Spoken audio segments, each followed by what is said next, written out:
Oke, selamat berjumpa kembali dalam mata kuliah sistem operasi, pertemuan yang ke-13 mengenai penjadwalan disk. Sebagai pembuka, kita lihat di sini, jika suatu proses membutuhkan pelayanan I/O dari atau menuju disk, maka proses tersebut akan melakukan sistem call ke sistem operasi. Nah, apa yang dimaksudkan dengan sistem call tersebut adalah membawakan informasi yang diperlukan, diantaranya apakah operasi input-outputnya, kemudian alamat disk untuk proses tersebut, kemudian alamat memori untuk proses tersebut, dan kemudian jumlah byte yang akan ditransfer.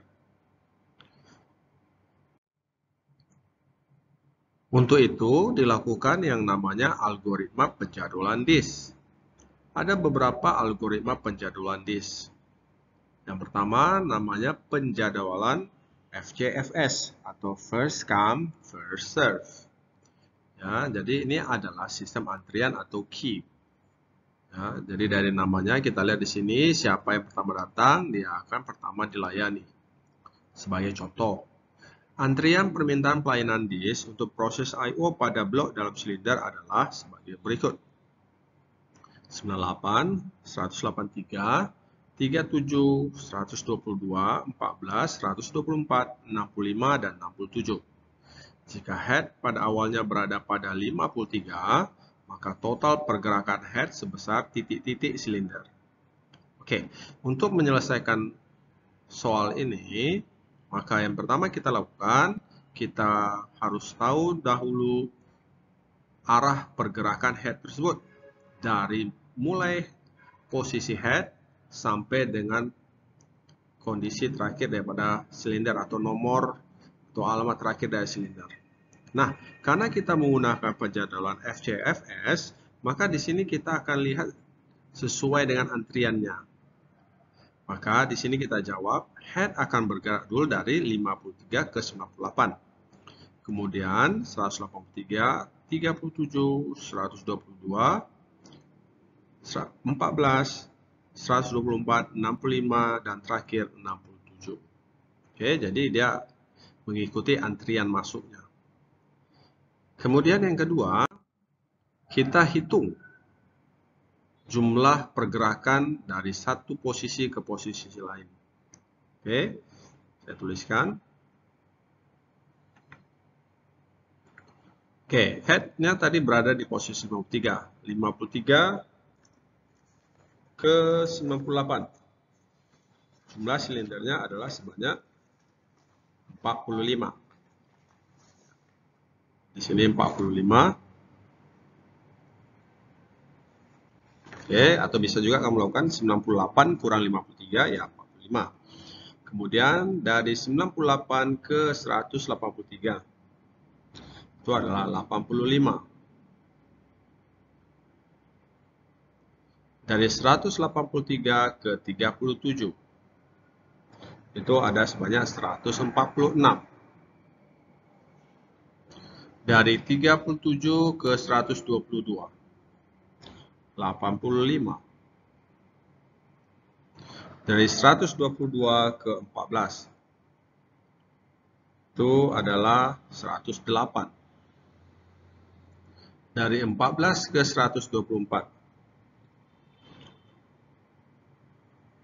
maaf, dari 14 ke 124 itu adalah 110. Dari 124 ke 65 itu 59. Dari 65 ke 67 itu ada 2. Oke, nah sekarang mari kita totalkan semuanya. 45 tambah 85 tambah 146 tambah 85 tambah 108 tambah 110 tambah 59 tambah 2. Maka total pergerakan head-nya sebesar 640 silinder.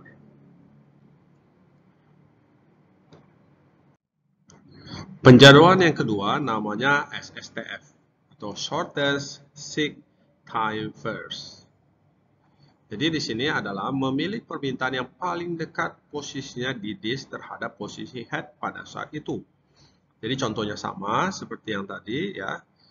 Ini headnya juga sama posisinya 53, maka pertanyaan juga berapakah total pergerakan head tersebut? Berapa silinder? Nah, di sini kita harus tahu dulu arah pergerakannya. Karena dia menggunakan sistem SSTF, maka dia cari yang paling dekat. Contoh, di sini 53 paling dekat kan ke 65 ya. Kalau kita bandingkan semuanya ya dari nomor-nomor ini ya pastinya dekatnya ke 65. Kemudian dari 65 ini dekatnya kemana? Ya, kemudian ke 67 pasti ya. 67 paling dekat lagi kemana? 37, 37, 14, kemudian 98 ya. 98, 122, 124 dan terakhir 123. Jadi dengan metode ini ya berbeda dengan metode pertama tadi berdasarkan antrian, yaitu perbedaannya dia mencari posisi yang paling dekat dari head pada saat itu. Oke, baik kita hitung. Jadi headnya tadi 53, kemudian dia bergerak ke 65. Dari 53 ke 65 itu sebanyak 12 ya.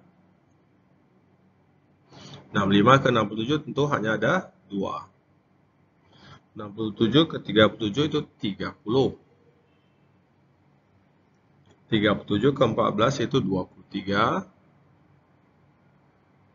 Kemudian 98 ke 14 itu 84.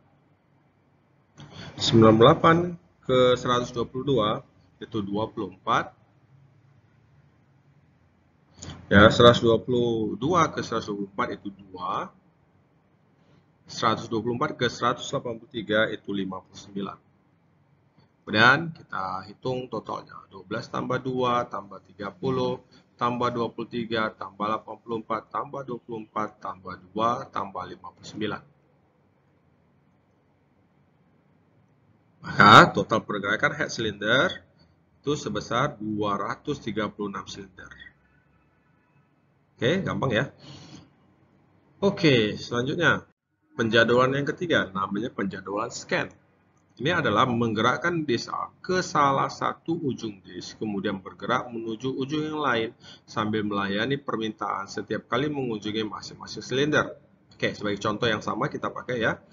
Posisi yang sama, headnya juga pada 53, hitunglah total pergerakan head tersebut. Nah, kita lihat sini, kita tentukan dulu arahnya kemana, ya, arah pergerakannya. Nah, kita ikuti sistemnya. Jadi head itu akan bergerak dari 53 ke 37. Kenapa? Karena kita lihat di sini 53 itu berada di sebelah kiri, di sebelah kanan daripada 37 ya. Kalau kita belajar garis bilangan, saya gambarkan sedikit sini. Ya. Oke, kira-kira seperti ini. Nah, ini 0. Ya, karena ini tadinya 183 ya, paling besar angkanya. Maka ujung yang sebelah kanan itu adalah kita buatlah 200 ya. Nah, 53 dibagi 2 ini 100 ya. 53 kira-kira ada di sini. Begitu ya. Nah, karena dia bilang dia bergerak ke salah satu ujung disk. Nah, maka dia bergerak ke kiri dulu. Ya, karena dia lebih dekat ke kiri daripada ke kanan ya, maka dia kepilih ke kiri. Angka berapa yang ada di antara 53 dan 0?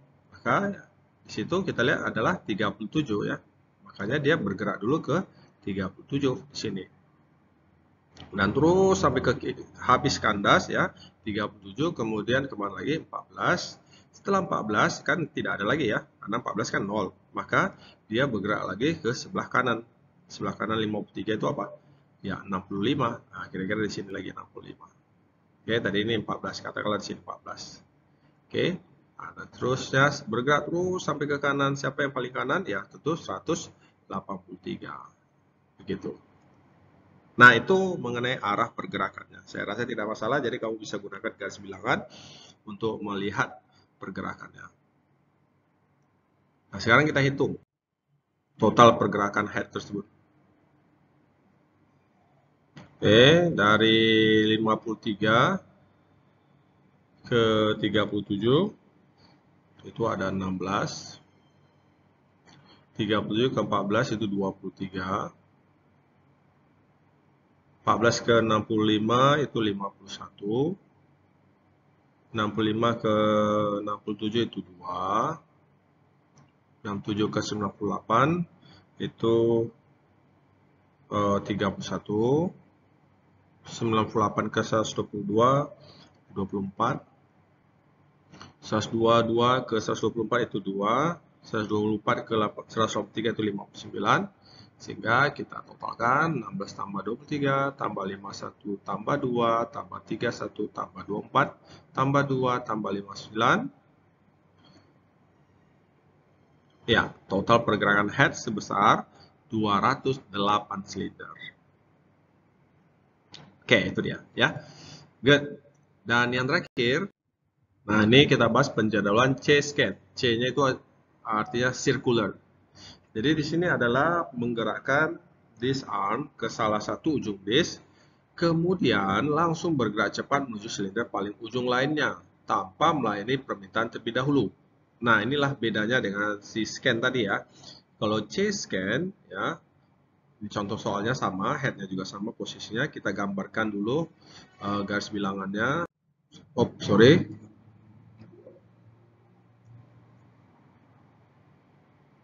Atau boleh dari sini juga boleh. Nah, sini kita gambarkan.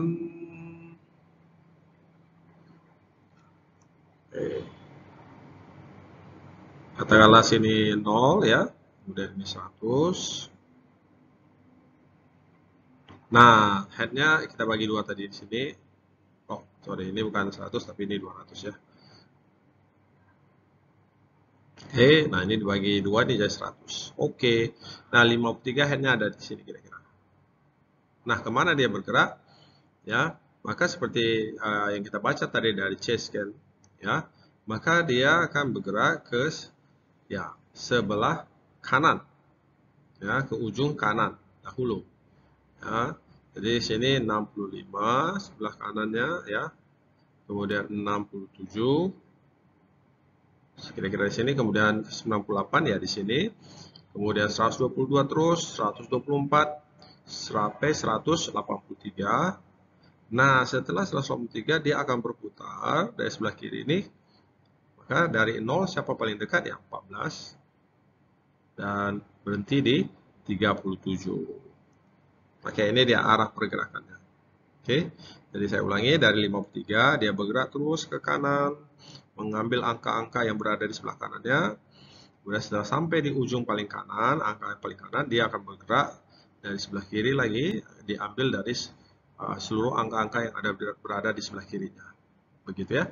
Nah, sekarang kita hitung jumlah pergerakannya. Dari 53 ke 65 itu 12. 65 ke 97 itu 2. 67 maksud saya 2. 98 ke 67 ya itu ya saya lihat dulu.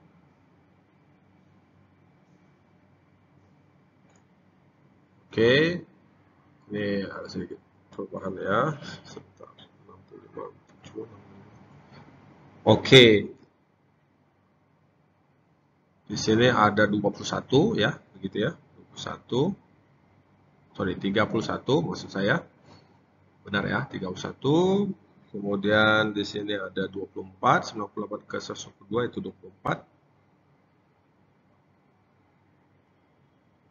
Ya, 24. Kemudian 122 ke 124 tentu 2. Kemudian 123 ke 124, sorry, 124 ke 123 itu 59. 183 ke 14 itu 169. Dan dari 14 ke 37 itu 23. Oke. Nah, ini bisa saya hapus dulu.